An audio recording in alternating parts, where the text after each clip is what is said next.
En el exclusivo barrio de La Moraleja, donde las mansiones se esconden tras altos muros de piedra y la seguridad privada patrulla las calles arboladas, se alzaba la imponente residencia de los Mendoza Villarreal.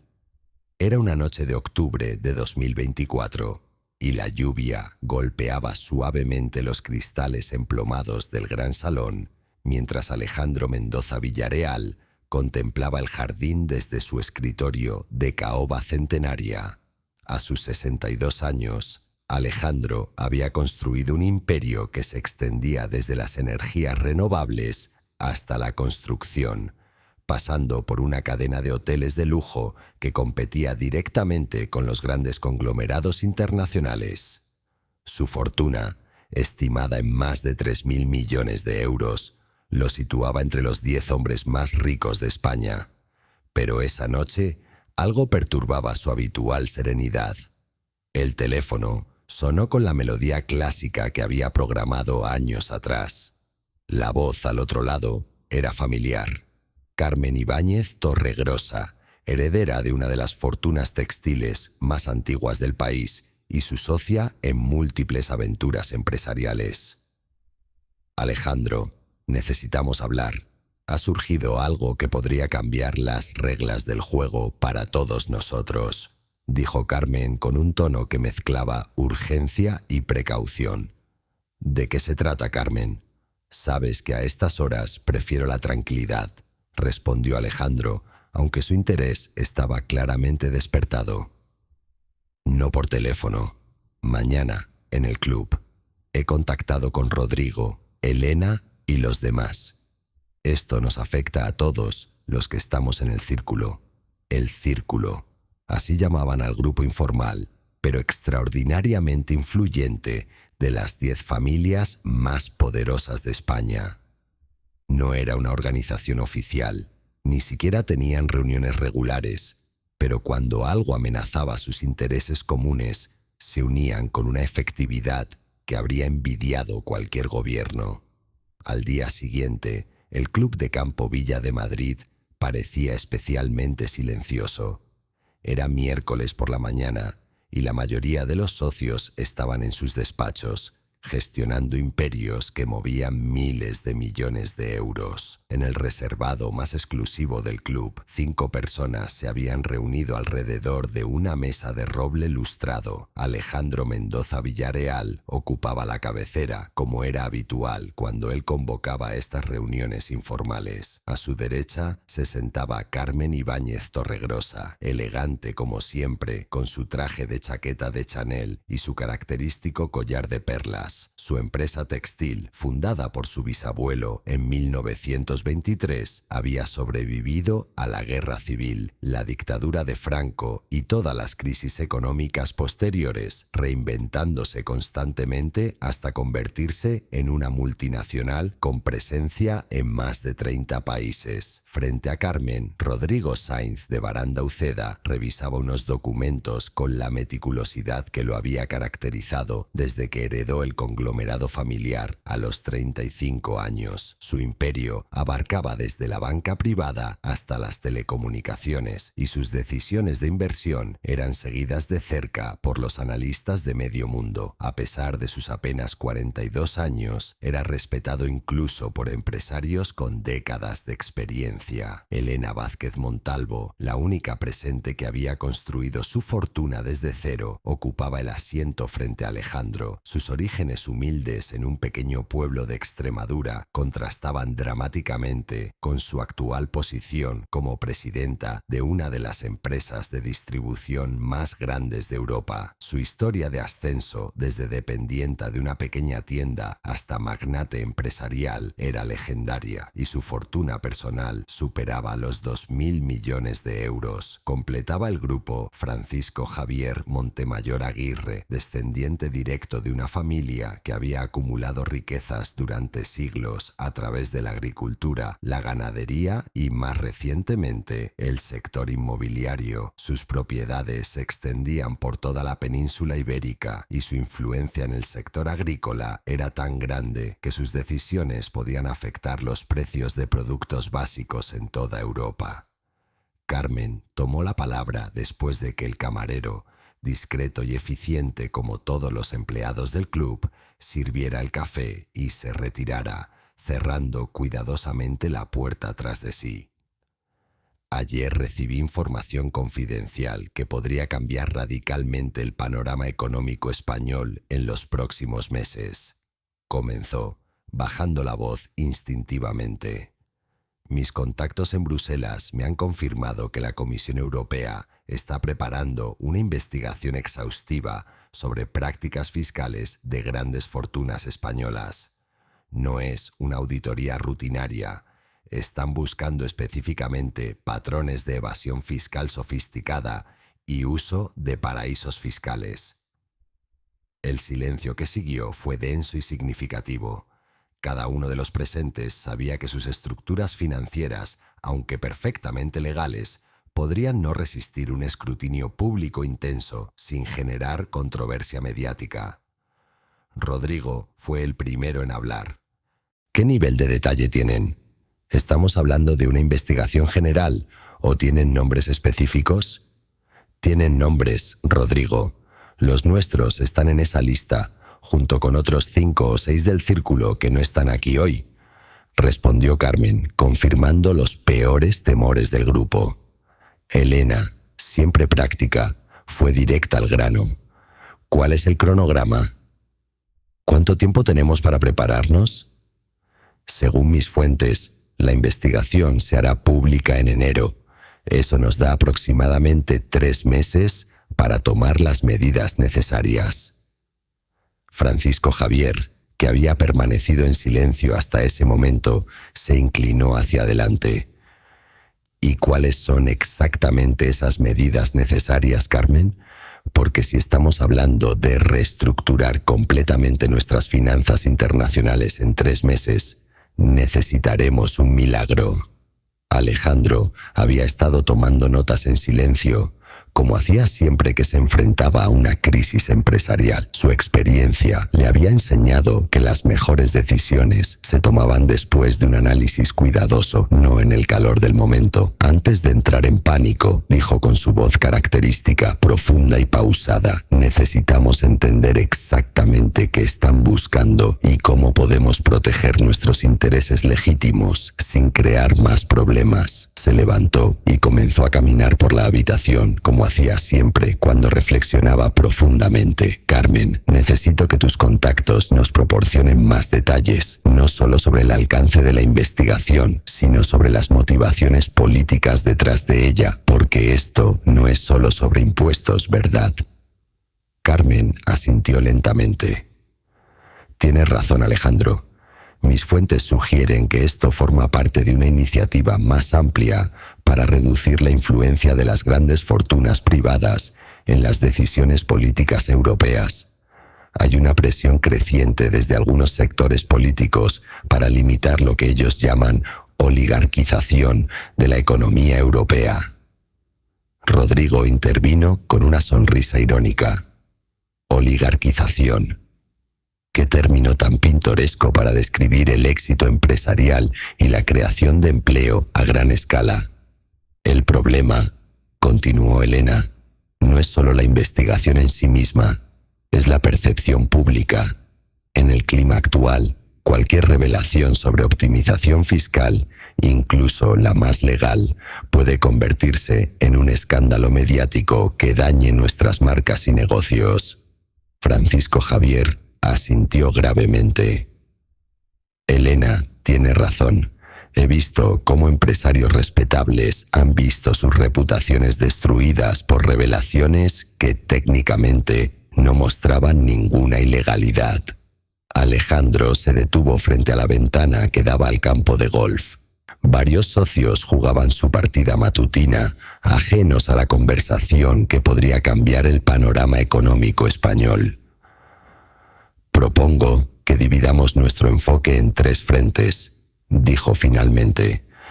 Primero, necesitamos un equipo legal de primer nivel que revise exhaustivamente todas nuestras estructuras financieras e identifique cualquier área que pueda generar controversia pública independientemente de su legalidad. Segundo, continuó, volviéndose hacia el grupo, necesitamos una estrategia de comunicación coordinada. Si esta investigación sale a la luz, debemos estar preparados para explicar nuestras decisiones empresariales de manera que el público entienda que somos parte de la solución económica de España, no del problema.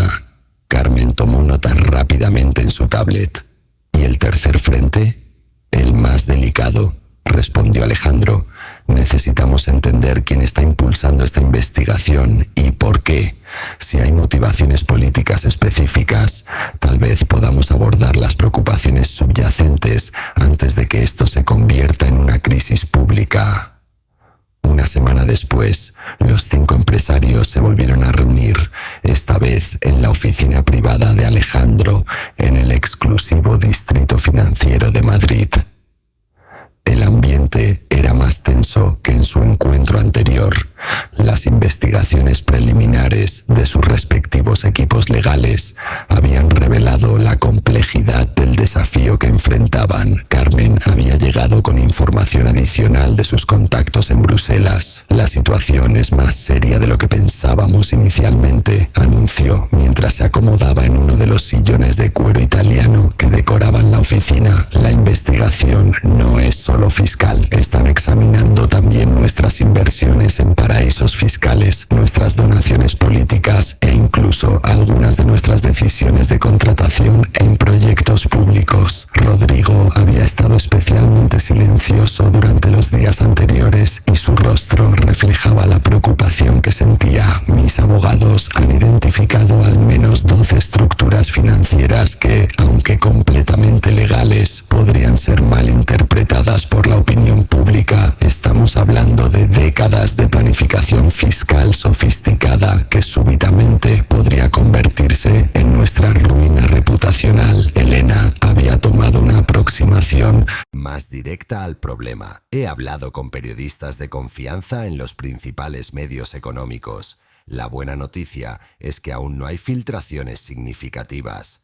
La mala noticia es que cuando salga esta información va a ser una tormenta mediática de proporciones épicas. Francisco Javier había estado investigando el aspecto político de la crisis. He descubierto algo interesante sobre las motivaciones detrás de esta investigación, dijo, captando inmediatamente la atención del grupo. Aparentemente hay un nuevo grupo de presión en el Parlamento Europeo, financiado por organizaciones que promueven lo que llaman justicia fiscal. Están presionando específicamente para investigar a las grandes fortunas españolas porque consideran que España es demasiado permisiva con la optimización fiscal. Alejandro había estado tomando notas cuidadosamente. ¿Y quién está financiando a estas organizaciones de justicia fiscal? Ahí está lo interesante, respondió Francisco Javier. Parte del financiamiento proviene de fundaciones internacionales, pero también hay contribuciones significativas de empresarios que compiten directamente con nuestros sectores. No es solo una cruzada ideológica, también es competencia económica disfrazada de activismo social. Esta revelación cambió completamente la perspectiva del grupo sobre la crisis que enfrentaban. Entonces no estamos lidiando solo con una investigación fiscal, observó Carmen. Estamos en medio de una guerra económica en la que somos objetivos específicos. Elena se inclinó hacia adelante. Si esa es la situación real, entonces nuestra estrategia defensiva no será suficiente. Necesitamos una estrategia ofensiva. ¿Qué tienes en mente?, preguntó Alejandro. Simple. Si nuestros competidores internacionales están usando el sistema regulatorio europeo para atacarnos, necesitamos demostrar que nuestras prácticas no solo son legales, sino que son beneficiosas para la economía española y europea. Necesitamos convertir esta investigación en una oportunidad para mostrar nuestro valor real. Los siguientes 2 meses fueron un torbellino de actividad coordinada. Cada miembro del grupo había asignado equipos enteros de abogados, contadores, especialistas en comunicaciones y consultores políticos para desarrollar lo que habían denominado internamente Proyecto Transparencia. Alejandro había contratado a una de las firmas de relaciones públicas más prestigiosas de Europa para desarrollar una campaña que mostraría el impacto real de sus empresas en la economía española. Los números eran impresionantes. Entre los 5 empleaban directamente a más de 200.000 personas y sus decisiones de inversión afectaban indirectamente a más de 1 millón de empleos adicionales. Carmen había tomado una aproximación diferente. Su equipo había desarrollado un informe exhaustivo sobre la contribución de las grandes fortunas españolas al sistema fiscal, demostrando que, contrario a la percepción popular, los más ricos pagaban proporcionalmente más impuestos que cualquier otro grupo demográfico. Rodrigo había enfocado sus esfuerzos en la dimensión internacional. Sus contactos en bancos de inversión de Londres, Nueva York y Tokio le habían proporcionado datos que mostraban cómo las estructuras fiscales utilizadas por empresarios españoles eran no solo legales, sino estándar en toda la economía global. Elena había adoptado la estrategia más audaz. Había decidido hacer pública voluntariamente información detallada sobre sus finanzas personales y corporativas, estableciendo un nuevo estándar de transparencia que sus competidores difícilmente podrían igualar sin revelar sus propias vulnerabilidades. Francisco Javier había trabajado en la dimensión política, desarrollando relaciones con parlamentarios europeos que podrían influir en el alcance y los métodos de la investigación que se avecinaba. En la primera semana de enero de 2025, tal como había predicho Carmen, la investigación de la Comisión Europea se hizo pública. Los titulares en los principales periódicos españoles e internacionales fueron tan dramáticos como habían esperado. Bruselas investiga paraísos fiscales de millonarios españoles. La élite económica española bajo escrutinio europeo. ¿Pagan impuestos las grandes fortunas de España? Pero algo inesperado sucedió. En lugar del linchamiento mediático que habían anticipado, la reacción pública fue más matizada y compleja de lo que cualquiera había predicho. El informe de transparencia voluntaria de Elena había sido publicado simultáneamente con las primeras noticias sobre la investigación, y su impacto fue inmediato. Los análisis mostraban que ella había pagado más de 100 millones de euros en impuestos durante la década anterior, una cantidad que superaba el presupuesto anual de muchos municipios españoles. La campaña de Alejandro sobre el impacto económico también había resonado. Los medios no podían ignorar que las empresas investigadas eran también las que más empleo generaban y las que más invertían en investigación y desarrollo. Carmen había logrado algo aún más sofisticado. Su equipo había filtrado información sobre las organizaciones que habían presionado para la investigación, revelando conexiones con competidores internacionales que tenían sus propias estructuras fiscales en paraísos fiscales aún más agresivos. La opinión pública comenzó a ver la investigación no como un caso claro de evasión fiscal, sino como una batalla comercial compleja en la que la moralidad fiscal era solo una de las armas utilizadas. A mediados de febrero, cuando la atención mediática sobre la investigación comenzaba a declinar, ocurrió algo que ninguno de los 5 empresarios había anticipado. Una segunda investigación, esta vez iniciada por las autoridades fiscales españolas, reveló irregularidades significativas en las estructuras fiscales de varias empresas multinacionales que operaban en España, incluyendo algunas de las mismas organizaciones que habían presionado para la investigación europea. La ironía no pasó desapercibida para los observadores políticos y económicos. Las empresas que habían criticado las prácticas fiscales de los empresarios españoles estaban utilizando estrategias aún más agresivas para minimizar sus propias obligaciones fiscales. Rodrigo fue el primero en reconocer la oportunidad que esto representaba. hemos pasado de ser los acusados a ser los ejemplos de buenas prácticas fiscales, observó durante una reunión de seguimiento en marzo. La pregunta ahora es, ¿cómo aprovechamos esta ventaja estratégica? Elena tenía ideas claras sobre eso. Propongo que formalicemos nuestros estándares de transparencia y los convirtamos en un modelo para otros empresarios españoles e internacionales. Podemos liderar un cambio hacia mayor transparencia fiscal que beneficie a toda la economía. La propuesta de Elena era ambiciosa, pero brillante. En lugar de simplemente defenderse de las acusaciones, los 5 empresarios habían decidido convertirse en los líderes de un nuevo modelo de responsabilidad fiscal corporativa. Para finales de 2025, el modelo Madrid de transparencia fiscal corporativa había sido adoptado voluntariamente por más de 50 grandes empresas españolas y había comenzado a expandirse internacionalmente. El modelo requería la publicación anual de informes detallados sobre estrategias fiscales, contribuciones económicas totales, impacto social de las decisiones empresariales. Alejandro había sido elegido presidente del nuevo Instituto de Transparencia Empresarial, una organización que supervisaba la implementación del modelo y proporcionaba certificaciones de cumplimiento.